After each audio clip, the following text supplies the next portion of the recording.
Se você não precisa de libertação, vai ser muito bom, porque você será um libertador.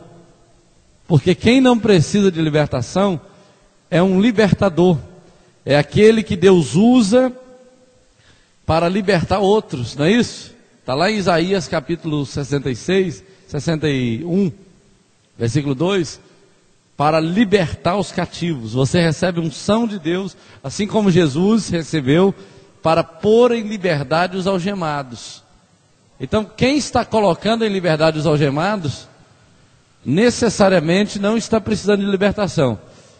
Mas até mesmo nós, que colocamos em liberdade os algemados, algumas vezes podemos ficar presos. E eu não falo só presos em demônio, por demônios. Tem coisas que prendem as pessoas e que nem são demônios. O pastor Elber escreveu um livro há um tempo atrás, que se chama Antes de Amarrar Satanás, não foi? Lembra desse livro? E ele fala assim, olha, antes de amarrar Satanás, amarre o quê? Tem muita coisa que você pode amarrar, por exemplo, a sua língua, os olhos, e mais um monte de coisa. Então, às vezes a gente fala assim, olha, eu não tenho demônio nenhum me perturbando. Talvez é você que está perturbando o demônio. Isso pode acontecer? O demônio fala assim, olha, eu vou ter que ir lá, né, já que estão me chamando. Eu nem estava com plano de ir lá essa semana, não. Porque ele fica dando aquelas rodadas, de vez em quando. A Bíblia fala lá em Mateus capítulo 12, que quando o espírito sai de uma pessoa, de um homem, ele vai embora andar por lugares áridos, e de vez em quando ele volta para ver se a casa está vazia. Mas o que acontece é que às vezes ele nem bem saiu, ele já foi convidado para voltar de novo. Isso não acontece às vezes? Aí ele estava preparando para ir embora, ele falou, peraí, ele volta, uai, vou ter que voltar. Aí ele vai lá e busca mais 7 piores e volta ali para agir na vida daquela pessoa. Só que hoje eu não vou falar dessas coisas demoníacas da libertação. Minha ênfase hoje não é ligada necessariamente aos demônios em si, mas é ligado ao comportamento que traz a opressão. Que tipo de comportamento traz opressão? Que tipo de comportamento oprime uma pessoa?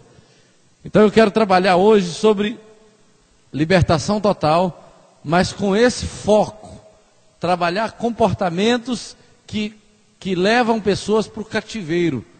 Quais são os comportamentos que levam pessoas para o cativeiro? E aqui esse texto não foi escrito para não crentes. Esse texto é para crente.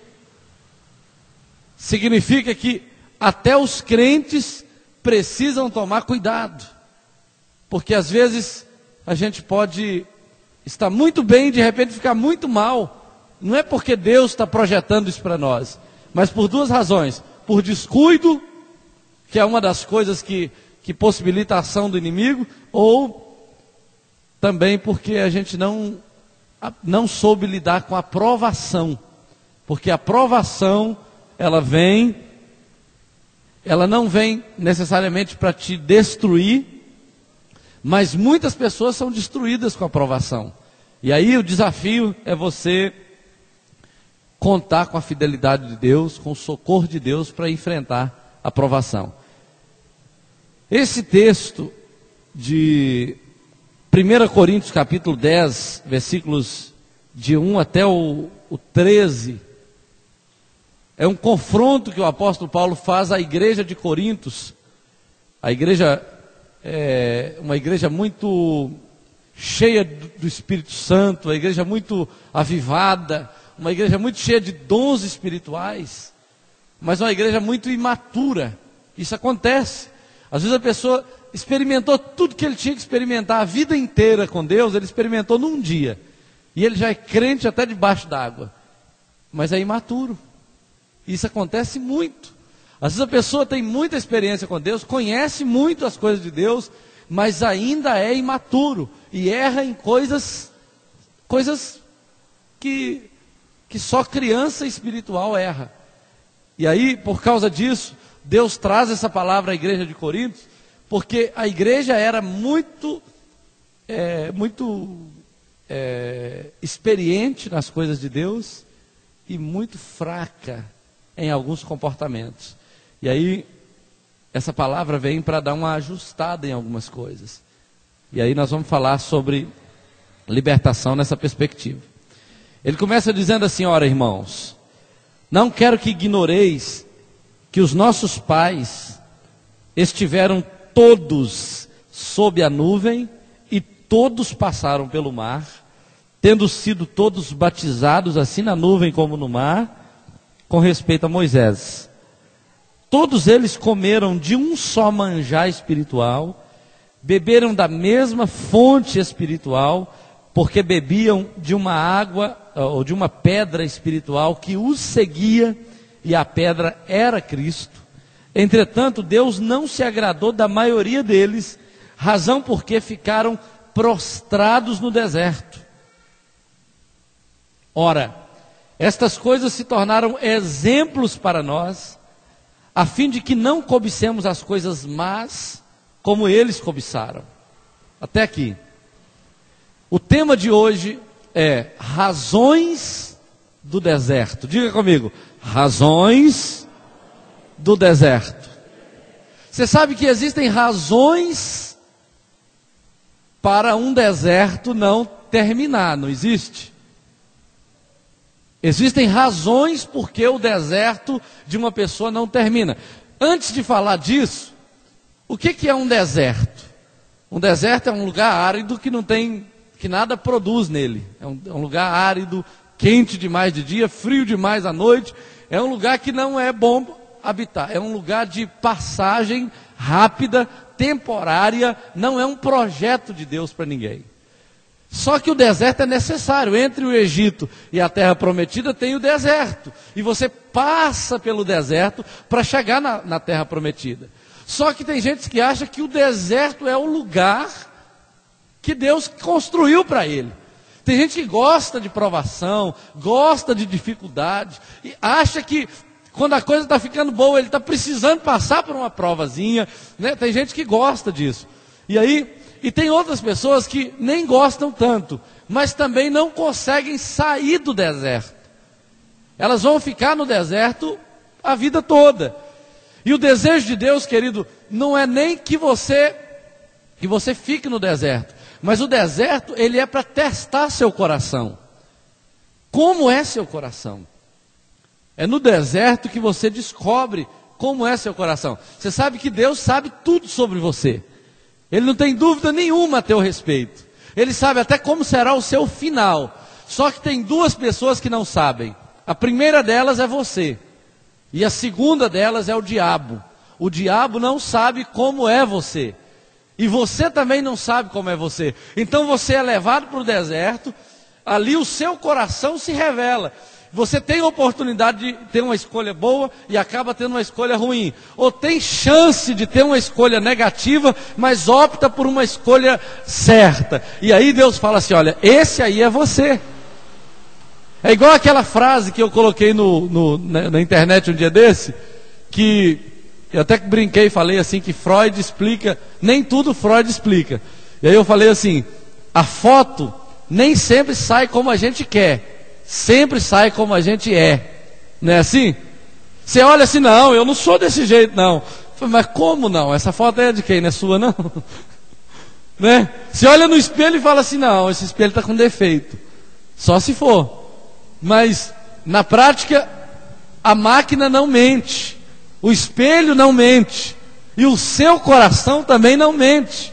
Deus sabe como você é. E aí Ele te leva para o deserto para você saber também como você é. Para que no dia final, se você não conseguir sair do deserto, Deus fala assim, olha, não saiu porque o seu coração era desse jeito.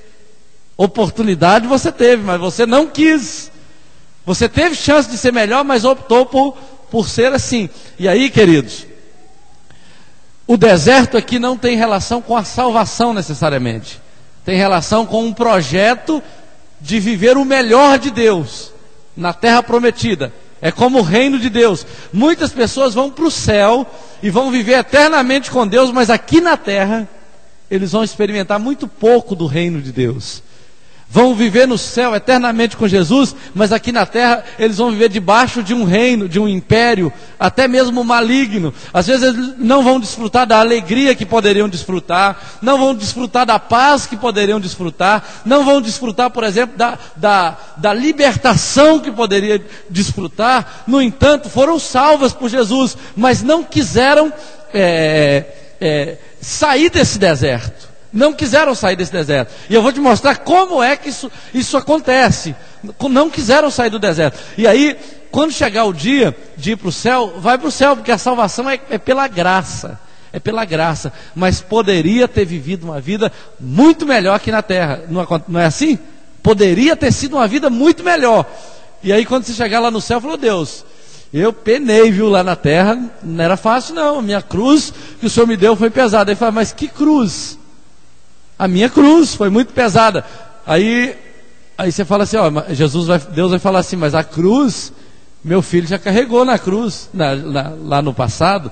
Por que você carregou uma cruz? Ah não, a cruz que me deram foi muito pesada. Aí Deus vai falar assim: olha, isso não era a sua cruz, isso era a sua escolha. E é muito diferente uma cruz de uma escolha. Então eu quero te mostrar que Deus confronta esse povo em alguns pontos interessantes. Ele começa falando assim: olha, eu quero que vocês saibam que os nossos pais estiveram todos sob a nuvem e todos passaram pelo mar, tendo sido todos batizados assim na nuvem como no mar, com respeito a Moisés. Ele fala do povo de Israel: olha, todos eles passaram pelo mar que se abriu e estiveram debaixo da nuvem que os guiava. E Paulo chama isso de batismo.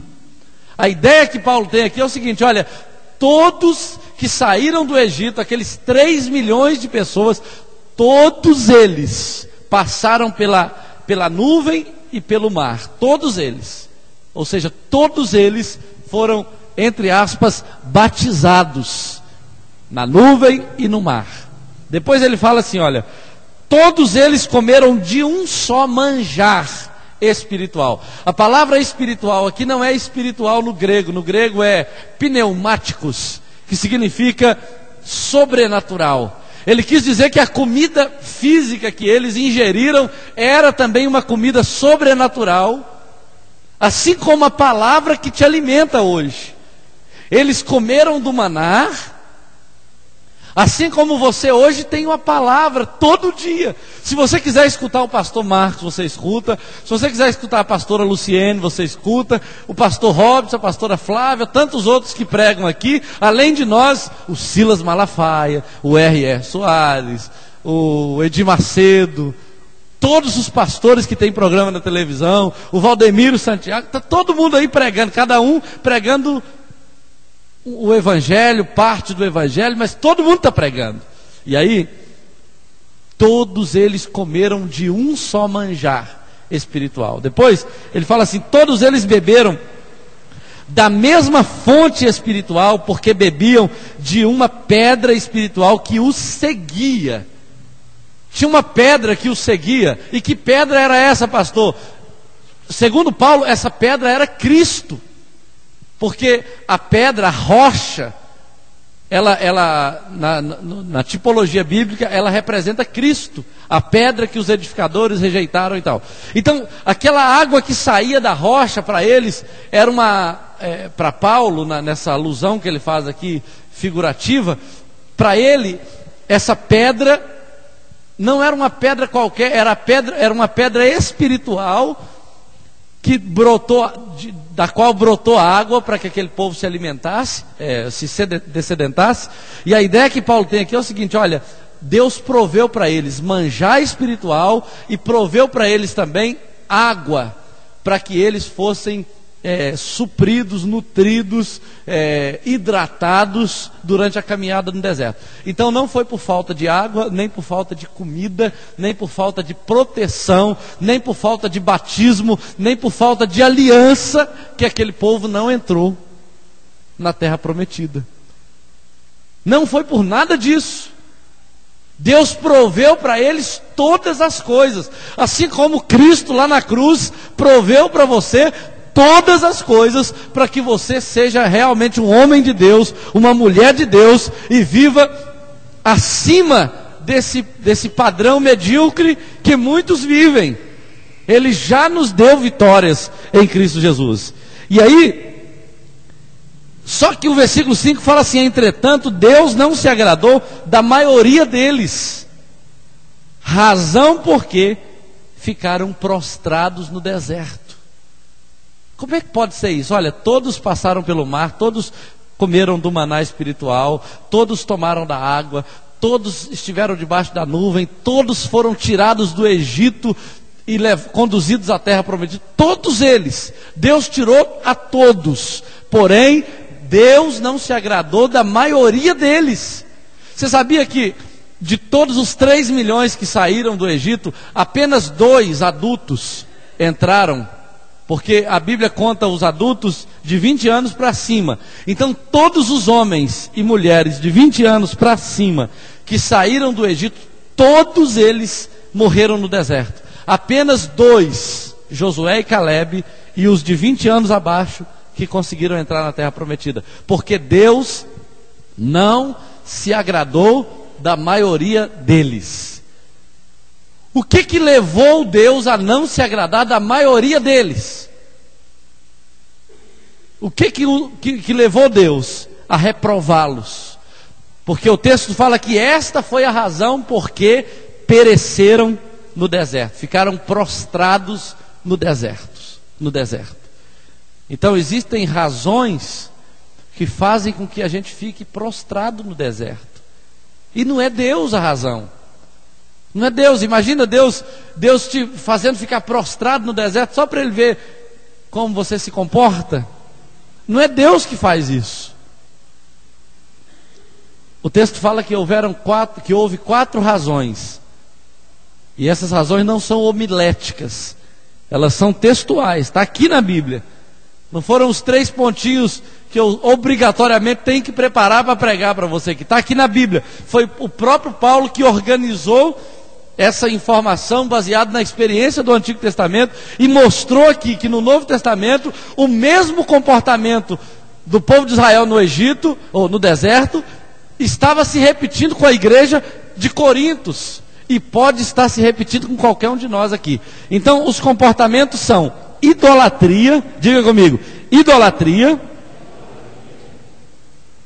murmuração, tentar o Senhor e imoralidade. 4 pecados. São 4 comportamentos. O primeiro deles está no versículo 7, que fala assim, olha: não vos façais, pois, idólatras, como alguns deles, porquanto está escrito: o povo assentou-se para comer e beber, e levantou-se para divertir-se. Começa por aí. É interessante que quando Israel saiu do Egito e foi para o deserto, depois de um tempinho Moisés subiu ao monte para receber as tábuas da lei. Não foi assim? E o povo começou a ficar inquieto, porque passaram 40 dias, Moisés não voltava, estava perto de 40 dias, Moisés não voltava, e o povo ficou com saudade de Moisés, saudade de Deus, começou a perder a referência, e chamaram Arão, que era aquele que Moisés tinha deixado no lugar dele. Chamaram Arão e falaram: olha, Moisés não volta, ele deve ter morrido lá na montanha, então vamos fazer um negócio. Eu vou dar minhas joias para você e você faz um Deus para nós. Aí todo mundo se ajuntou, cada um deu suas joias, seus pendentes de nariz, de orelha, de bracelete, tornozeleira, sei lá, tudo que tinha, anel, tudo que tinha de valor. E Arão então pegou aquele ouro do povo, derreteu e fez uma imagem para ele.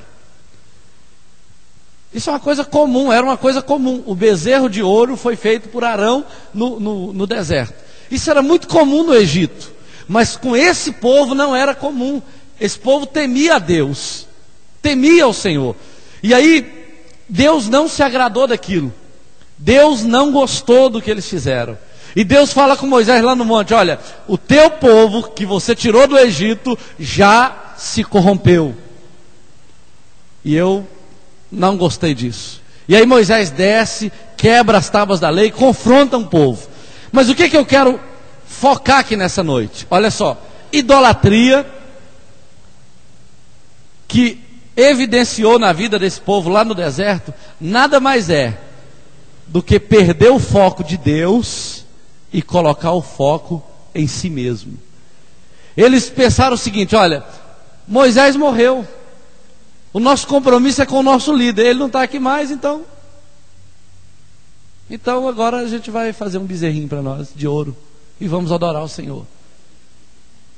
Nós decidimos quem receberá a nossa atenção daqui para frente. Nós decidimos quem vai receber a nossa adoração.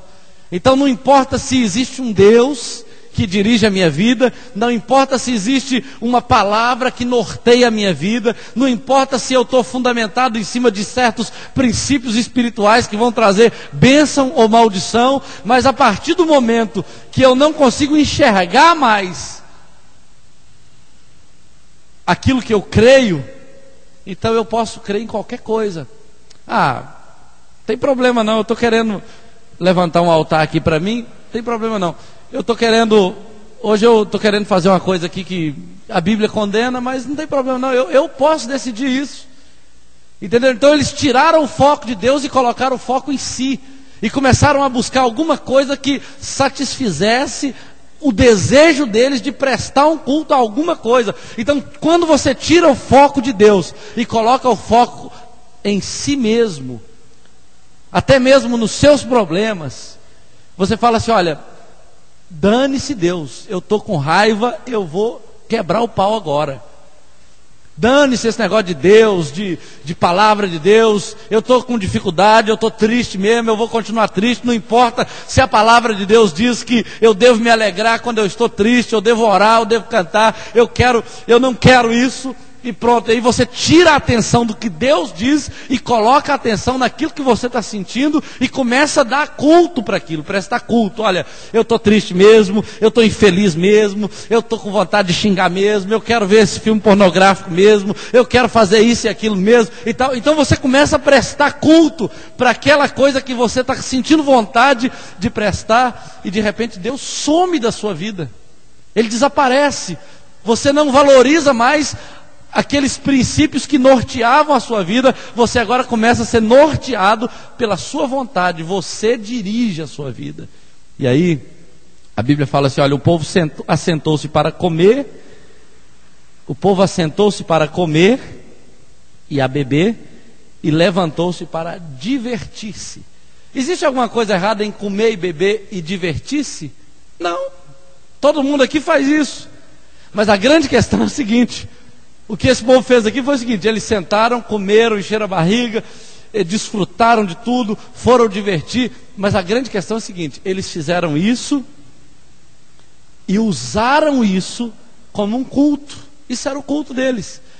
Uma coisa é quando eu estou adorando a Deus, servindo a Deus e sento numa mesa para comer e para divertir. Outra coisa é quando isso se torna a minha adoração. O centro da minha vida agora é sentar, comer, beber e divertir. E não tem mais nada que norteie a minha vida, nada que dirija a minha vida. Muitas pessoas hoje estão focando suas vidas no prazer. Eu não estou me sentindo bem, não quero mais. Cansei dessa esposa, vou trocá-la por outra. Cansei desse marido, vou trocar. Não estou mais... eu não estou bem, não quero mais ser crente. Estou com vontade de beber, vou beber.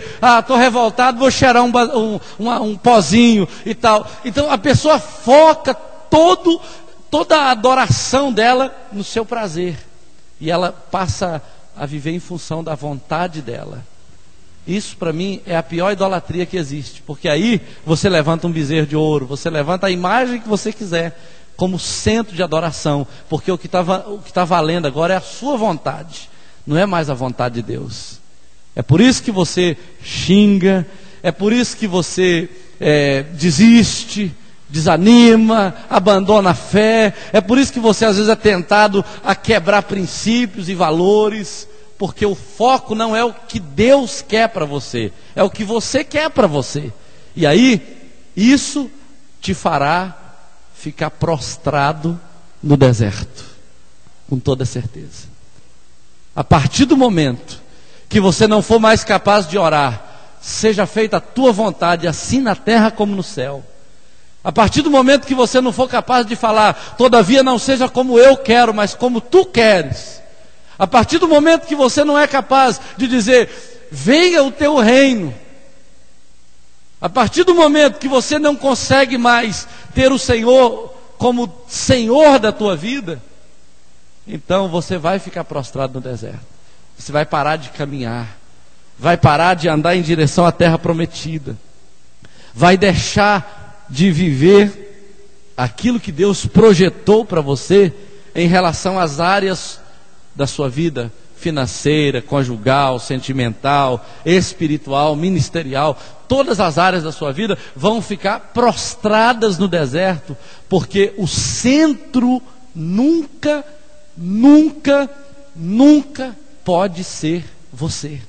Nunca. Toda vez que o centro é você, as coisas saem errado. Chega, por exemplo, num comércio e tenta ser o centro desse comércio. Vai dar errado. Imagina que, o cliente me tratou mal, eu trato ele mal também. Você não vai vender nem ouro no seu comércio. Pode ter certeza. Tenta ser o centro no seu casamento. Olha, me tratou mal, eu trato mal também. Fez mal comigo, eu faço mal também. Esse casamento não vai para frente. Tenta ser o centro na criação dos seus filhos, que vai dar errado. Tenta ser o centro no trabalho, vai dar errado. Na verdade, o amor, ele precisa ser o centro da nossa vida.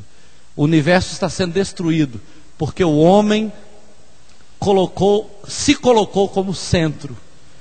E quando eu penso em aumentar meus rendimentos, quando eu penso em tirar o máximo proveito de tudo, à medida que eu vou pensando nisso, assim, todos os recursos naturais estão sendo destruídos, os rios estão sendo invadidos pelas construções, tudo está sendo destruído na terra. Daqui a pouco nós vamos morrer, ou de fome, ou de sede, ou de aquecimento global, ou talvez pela violência que vai aumentar, porque a população está aumentando, mas o amor está diminuindo. Alguma coisa vai dar errado no futuro, você pode ter certeza disso, porque o homem tem se tornado o centro, e é por isso que as pessoas estão ficando prostradas no deserto. Elas ganham dinheiro e gastam todo o dinheiro no médico, no psicólogo, no psiquiatra. Elas, por exemplo, às vezes elas constroem até uma quadra de esportes no quintal da casa dela, mas não tem saúde nenhuma para correr atrás de uma bola lá. Isso acontece muito, porque o homem se tornou o centro, e isso faz com que ele fique prostrado no deserto. Às vezes eu faço prevalecer a minha vontade com a minha esposa, tem que ser como eu quero, do meu jeito, e aí de repente vai ser do meu jeito, e eu vou ficar sozinho para que o meu jeito seja feito, do meu jeito. Entende? Então, queridos, olha, Deus fala o seguinte, olha, a maioria deles foi reprovada, não agradou a Deus, ficaram prostrados no deserto, primeiramente, porque se colocaram como centro. E a maior evidência de que o homem se torna o centro é quando ele decide construir o seu próprio Deus. Já imaginou? Eu tenho um Deus que dirige a minha vida, agora não quero ele mais não. Eu vou fazer o meu próprio Deus, porque aí eu mando nele. Já imaginou que coisa louca? Isso é o que tem destruído muita gente. Muita gente tem ficado prostrado no deserto, embora tenha comido do mesmo manjar espiritual, embora tenha bebido da mesma fonte, da mesma pedra espiritual, como a Bíblia fala, tenha passado sobre o mar e pela nuvem, tenha experimentado o sobrenatural de Deus, mas ficou prostrado no deserto, porque quis ser o centro, quis ocupar o lugar que não era dele. A segunda razão que me chama a atenção é o versículo 8, que fala assim: e não pratiquemos imoralidade, como alguns deles o fizeram, e caíram num só dia 23 mil. Outra coisa que me chama a atenção, eu já percebi, já estudei, já analisei, já já matutei, como se fala em Minas Gerais, e já entendi o seguinte: o espírito de sensualidade libera o espírito de morte.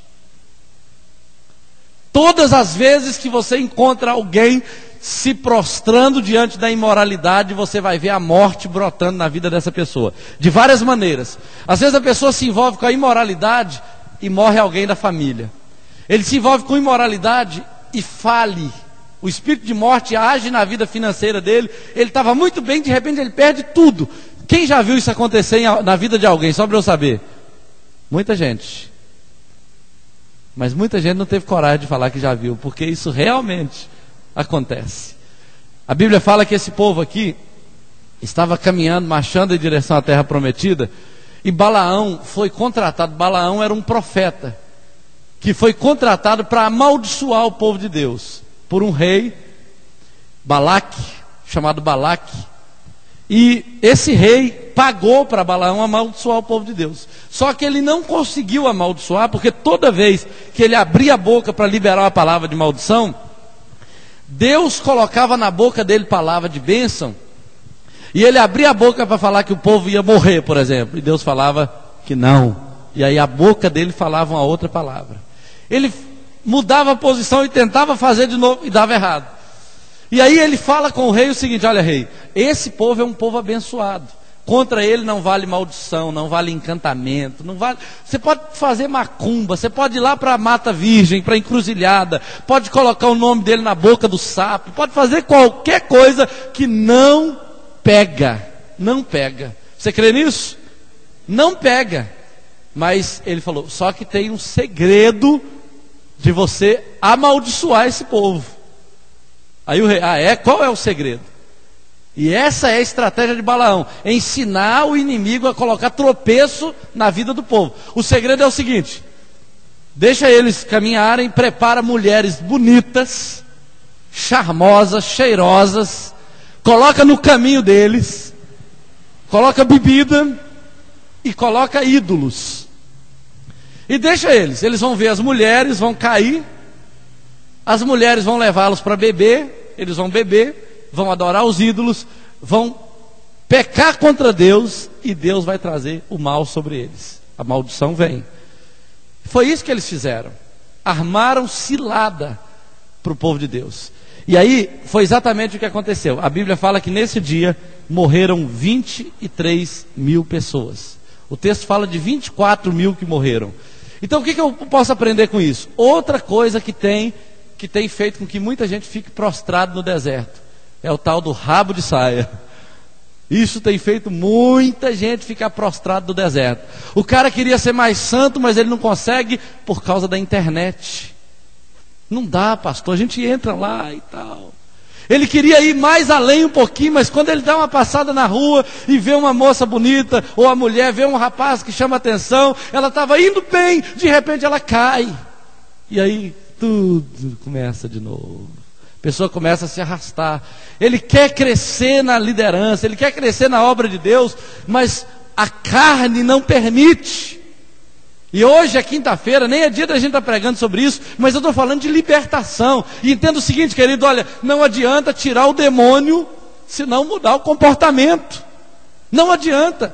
A pessoa cai pela idolatria, que eu já te falei, de colocar o homem como centro, e às vezes ela cai com a imoralidade. Ela está sempre no mesmo lugar, sabe por quê? O texto fala que as pessoas que caem nessas áreas, elas não agradam ao Senhor. E aí, como você vai entrar na terra que manda leite e mel, se você não consegue agradar ao Senhor? É Ele que vai te colocar lá. É Ele que tem o poder para te tirar do Egito e te colocar na terra que manda leite e mel. E aí você está fazendo o que desagrada a Ele. E eu não estou dizendo que você está fazendo, mas eu estou dizendo que aquele que faz, e se for você, esta é a razão pela qual você está prostrado no deserto até agora. Quem tem ouvidos, ouça o que o Espírito diz à igreja. Outra coisa: não pratiquemos a imoralidade, como alguns deles, o fizeram e caíram num só dia 23.000. O espírito de sensualidade libera o espírito de morte.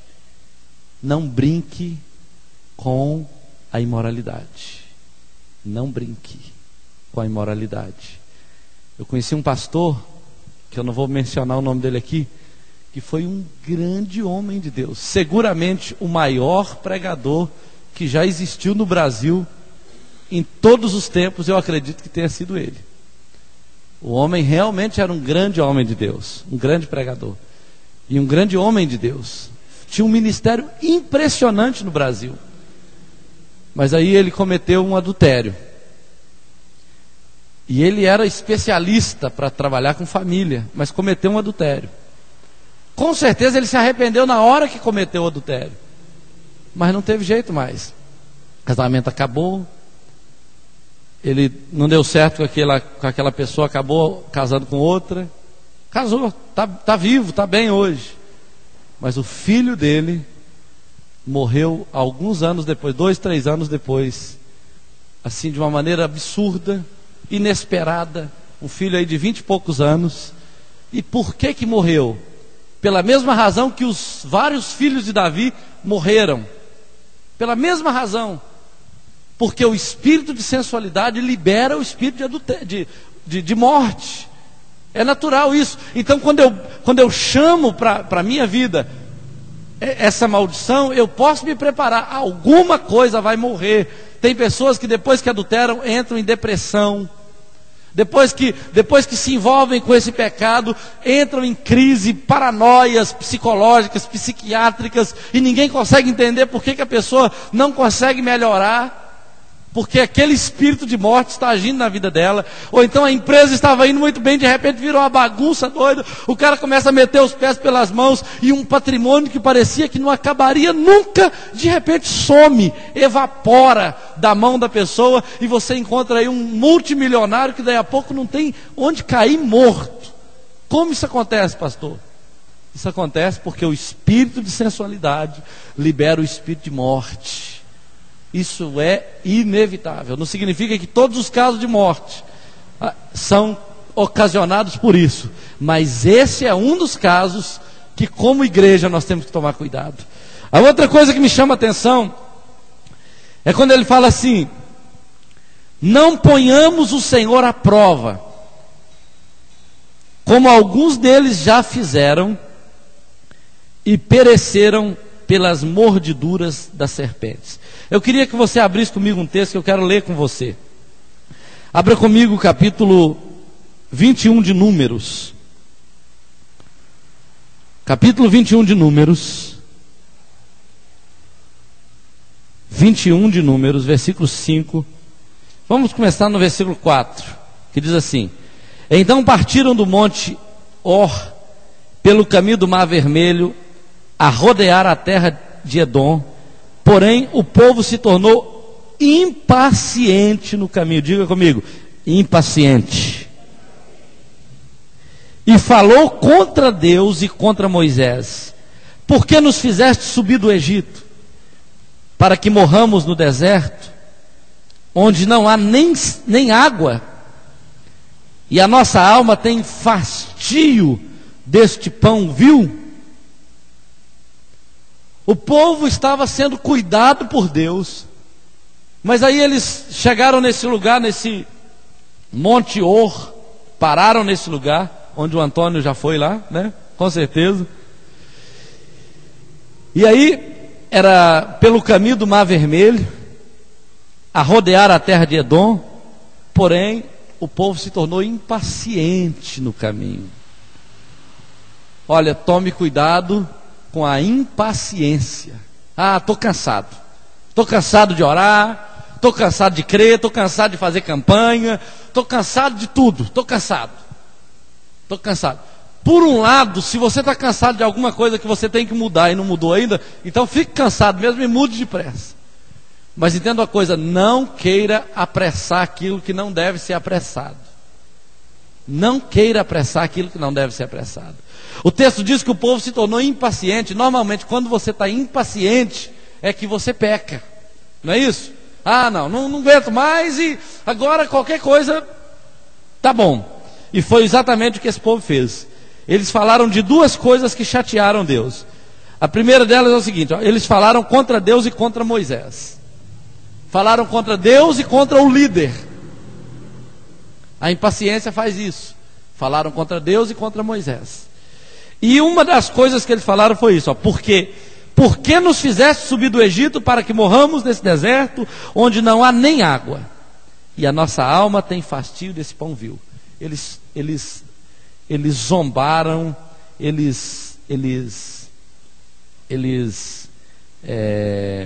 a palavra aqui, eles colocaram o Senhor à prova, quando eles falaram de um Deus que estava cuidando deles, com água, com pão, com comida, e começaram a reclamar do pão, da água, do lugar, porque na verdade não estava nada ruim, eles é que estavam impacientes. Isso acontece conosco.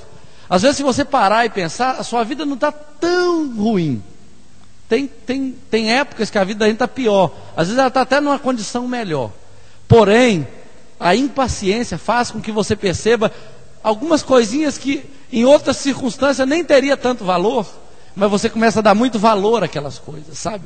Ah, estou cansado dessa casa, estou cansado desse violão, estou cansado dessas roupas que eu uso, tudo igual o tempo todo, estou cansado, esse carro eu não gosto desse carro, estou cansado de não sei o quê, estou cansado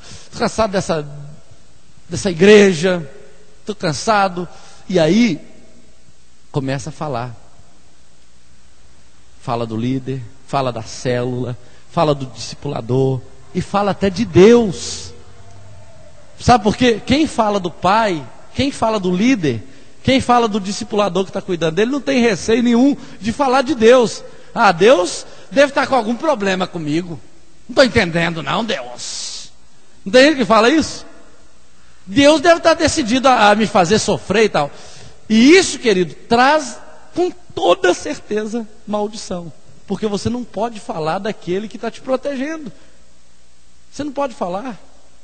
Você não pode afastar de você aquilo que é a sua proteção. Imagina que você chegue para você e fala assim: eu estou cansado de ter saúde, podia vir uma doença bem braba para mim. Você falaria isso? Né?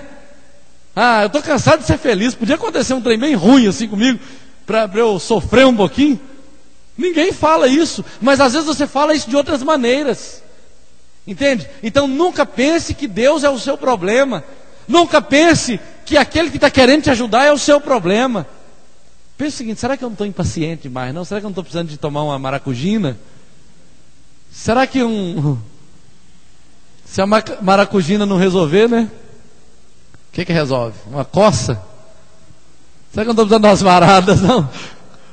Meu pai com aquela varinha de marmelo, descascadinha.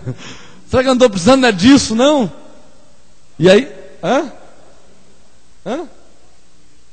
Ou então, será que eu não estou precisando de dar uma corrida na universidade meia-noite, não? Um dia eu estava aqui orando 4 horas da manhã, 3 e pouco da manhã, o Luciano passa aqui correndo. Só Deus sabe por quê, mas deve estar resolvendo o problema dele. Não é isso? Então assim, o que eu tenho que fazer em vez de ficar impaciente pelo caminho? Impaciente. E aí, queridos, eles colocaram Deus à prova. E isso para mim, eu diria que o que mais deixa Deus assim revoltado nesse contexto aqui é a ingratidão. É a ingratidão. Não está bom o que você está vivendo, o que você está tendo, mas e se você não tivesse? Como seria? Como seria se você não tivesse?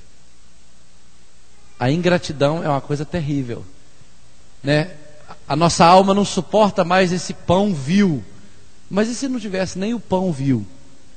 Se eu tivesse lá naquelas regiões da África, ou em alguns países aí do mundo, onde quando as organizações humanitárias jogam aquele fardo de comida, aquele povo pula em cima da comida, igual bicho, e um sai mordendo o outro sai machucando o outro, e cada um sai com o seu pouquinho. E se tivesse nessa condição, como seria? Tudo bem que eu não estou nessa condição, mas também eu não estou na condição de ser ingrato com a comida que eu como, com a casa que eu moro, com a roupa que eu visto, né? Com a vida que eu tenho, com os filhos que eu tenho, com a família que eu tenho. Porque a gratidão pode trazer um milagre, a ingratidão inevitavelmente trará uma maldição. O que eu quero? O que eu busco para mim? A ingratidão tem feito com que muita gente fique no deserto. E eu vou te dizer uma coisa, eu não sou Deus, eu sou pai.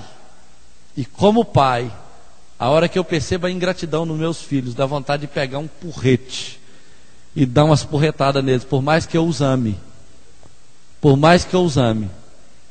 Porque não tem nada pior do que você se matar para dar o melhor para o seu filho e ele olhar para aquilo e falar: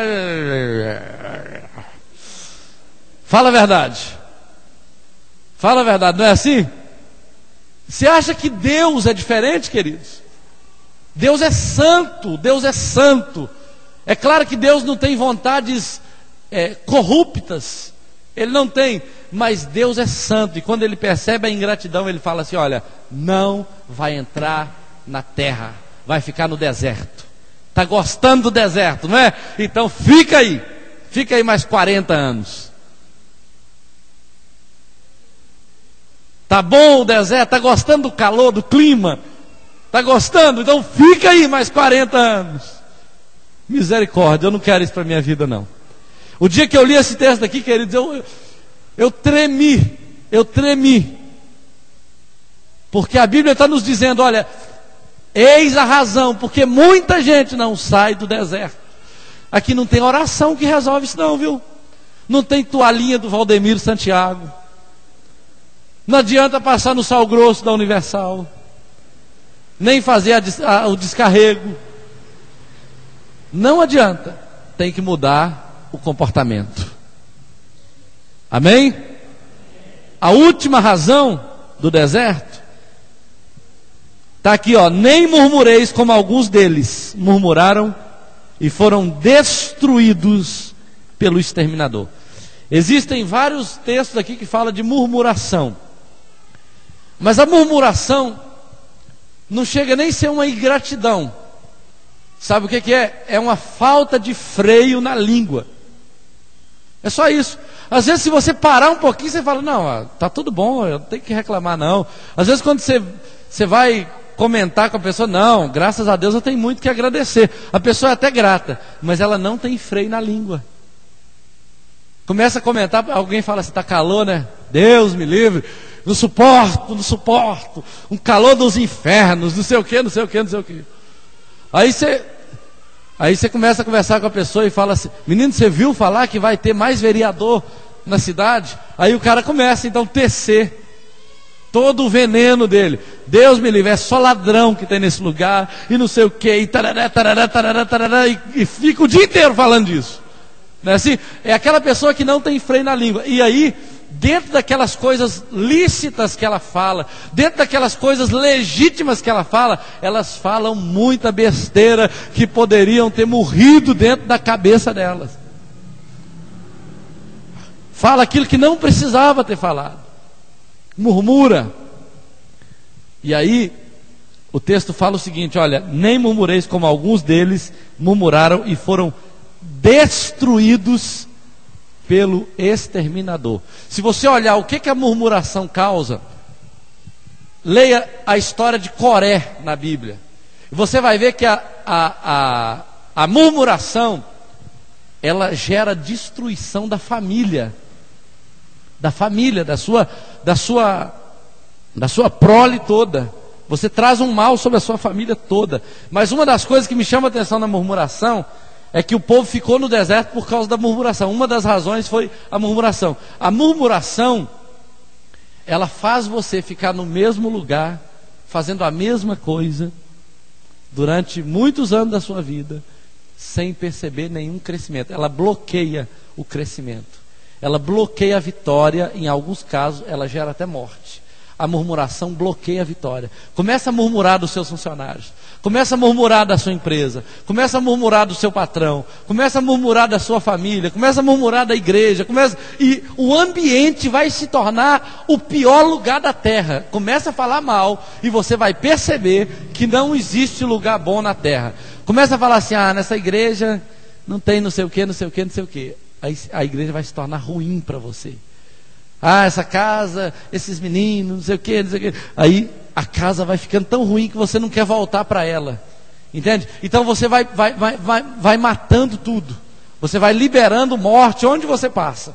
E aí você vai, com a sua boca, você vai tirando o brilho das coisas, vai tirando a cor das coisas, você vai tornando tudo ruim, tudo feio, tudo apagado. A murmuração tem esse poder, e a Bíblia fala que por causa da murmuração, eles foram destruídos pelo exterminador. E não é do futuro, é do passado. É o exterminador do passado, que continua exterminando. Então, queridos, se você não tivesse uma Bíblia e ouvisse o Dalai Lama e ouvisse quem mais? Os mais antigos aí, aquele Gandhi, Confúcio, você ia perceber que o próprio pensamento universal já entendeu que a murmuração, ela destrói o ambiente onde você está. Ela tira a vida, ela tira o brilho. Então, não murmure. Não murmure. Eu tenho falado o seguinte: olha, eu creio.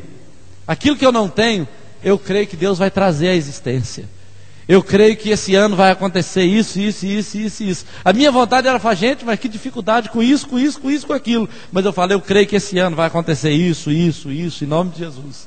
E não é porque eu sou muito cheio de fé não, sabe por quê? É porque eu já aprendi que murmurar atrasa a terra prometida. Então eu comecei a crer numa coisa, a crer na outra, a liberar palavras sobre a outra. E aí, à medida que eu tenho feito isso, eu tenho visto acontecer algumas coisas. Mas aí, queridos, para terminar, de verdade, que eu nem tinha falado ainda que eu ia terminar, o texto fala assim: olha, estas coisas lhe sobrevieram como exemplo, diga comigo, exemplo, e foram escritas para advertência, diga advertência,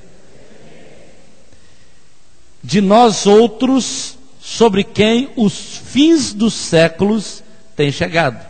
Aquele, pois, que pensa estar de pé, veja que não caia. Não vos sobreveio tentação que não fosse humana, mas Deus é fiel, e não permitirá que sejais tentado além das vossas forças. Pelo contrário, juntamente com a provação, vos proverá livramento, de sorte que a possais suportar. Então veja bem, eu termino dizendo o seguinte: para que você não saia daqui pessimista, desanimado, pensando que é por isso que minha vida está toda bagunçada e tal, não tem jeito, não consigo mais, não sei o que. A Bíblia fala o seguinte: olha, estas coisas foram escritas como exemplo. Então não significa que você está fazendo isso, é só um exemplo para você não fazer isso, ou se estiver fazendo, para sair disso. E também foram escritos para advertência, para que você pudesse ficar atento e entender que Deus está puxando a sua orelha um pouquinho, falando assim: olha, não se meta com isso, nem com idolatria, nem com murmuração, nem com imoralidade e nem com ingratidão. Não se envolva com essas coisas, sinta-se advertido por Deus. E aí ele fala o seguinte, que é na provação que você tem esse comportamento. Mas não fique preocupado por duas razões. Primeiro, que Deus não permitirá que você seja tentado além da sua força. Amém? Então ninguém vai poder falar assim: não, mas era maior do que eu. Maior do que você não, porque a Bíblia diz que não existe tentação maior do que a sua força. Ele não permitirá que venha tentação maior do que você, e tentação que não fosse humana. Ou seja, você não precisará ser um super-homem, nem uma super-mulher, para viver bem e para vencer a tentação. Você pode ser uma pessoa normal, como eu, como Elias, como Paulo, Pedro e João, como Jesus era 100% homem. Você dá conta de resistir às tentações. Você não precisará de todas as mulheres do mundo, nem de todos os homens do mundo. Não precisará ser o centro de nada, porque isso não é uma coisa muito boa. Não precisa ser ingrato e nem murmurar. Não existe tentação que não seja humana e que seja maior do que a sua força. Isso é um conforto de Deus. Além do mais, Deus é fiel e não permitirá que sejamos tentados além das nossas forças. Então você vai contar com duas garantias. Primeiro, que a tentação sempre será para homens, para humanos. Então quando ela vier para você, você fala: Senhor, eu creio que essa tentação é humana e eu dou conta de passar por ela em nome de Jesus. Eu não vou ficar prostrado no deserto. Eu não aceito morar nesse deserto, porque o deserto não é o meu lugar. O Senhor tem preparado uma terra prometida para mim e é para lá que eu vou. Eu não ficarei prostrado nesse lugar. Em nome de Jesus, eu vou para lá. E segundo, eu creio que o Senhor é fiel e não permitirá que essa tentação seja além da minha força. Eu não aceito esse estigma ou esse sofisma que tenta dizer que é maior do que eu, que é muito grande, que eu não dou conta de suportar. A tentação não é maior do que a minha força. No Senhor eu dou conta de vencê-la. Amém? E aí, queridos, sabe o que acontece? Isso aqui não vai ser o seu diagnóstico. Isso aqui vai servir de mapa para você se desviar do mal e entrar na terra prometida e desfrutar do melhor de Deus na sua vida financeira, na sua saúde, no seu ministério, no seu casamento, na sua família, em todas as áreas. Em todas as áreas da sua vida. E com isso eu não estou falando que você vai ficar milionário necessariamente. Uns vão ficar, talvez outros nem tanto. Mas você vai ter vitória em todas as áreas. Vai estar em paz em todas elas. Vai estar bem em todas elas, agradecendo a Deus, porque você não mora no deserto. Você mora na terra prometida. Você mora na terra que mana leite e mel. Porque o seu comportamento tem agradado a Deus. E por isso você não vai ficar no deserto. Essa palavra não é para apontar o dedo em você, mas é para despertá-lo com relação a essas coisas. Se Deus falou contigo, se você entende, hoje eu quero ser bem específico.